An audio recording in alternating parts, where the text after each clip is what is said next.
In the early 1900s, the U.S. Department of Agriculture, or USDA, requested an order of calorie pear tree seeds from China. The agency hoped the seeds might be a solution for a bacterial disease harming American pear production. Today, however, experts from the USDA are studying the best ways to kill calorie pear trees. The flowering fruit trees have become aggressive, invasive plants. University of Cincinnati researchers Teresa M. Cully and Nicole A. Hardiman wrote about the plant's history in 2007 for the publication Bioscience. They said that in the early 1900s, a bacteria called fire blight was badly hurting the production of pears in the U.S. Scientists discovered that combining a pear tree that produced the edible fruit with the calorie pear tree created a specimen that could survive the bacteria. Over the years, 25 different kinds of ornamental trees were created from this combination. The well-known Bradford pear tree was one of them.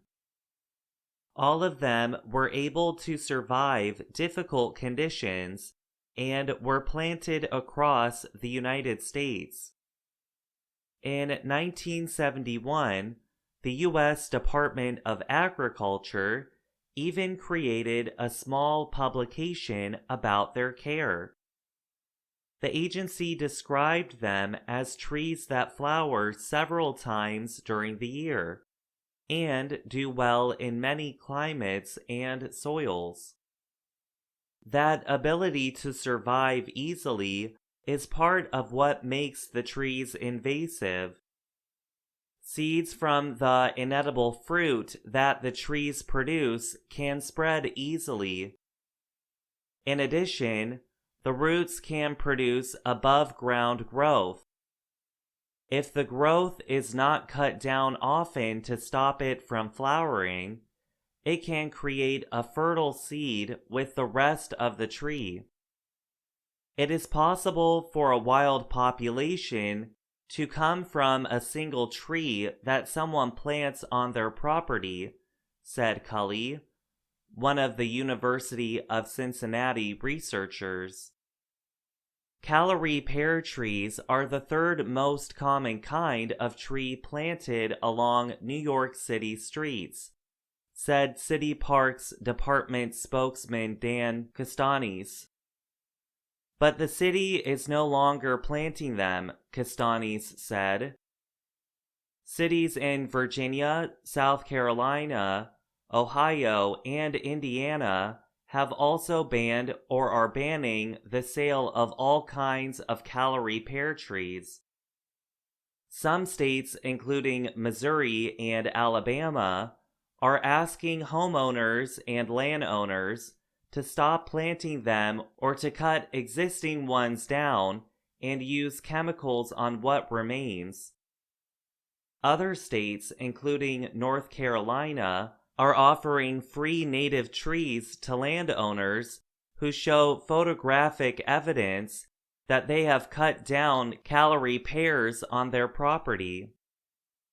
Without regular work and attention, fields near seed-producing trees can be covered with small seedlings within a couple of years, said scientist James J.T. Vogt. He is a scientist at the U.S. Forest Service's Southern Research Station in Athens, Georgia. "They're a real menace," said Jared Carlisle. He lives in southern Indiana. He discovered that 4 trees on his property and one on his neighbor's property had created thousands more of the trees on 20 hectares of land. He and his 17-year-old son have cut down an estimated 1,400 calorie pears. But he estimates that there are about 1,000 more to go. Carlyle thinks he is finally getting ahead of his invasion. Native trees that have been planted for reforestation are creating enough shade to finally slow the growth of calorie seedlings.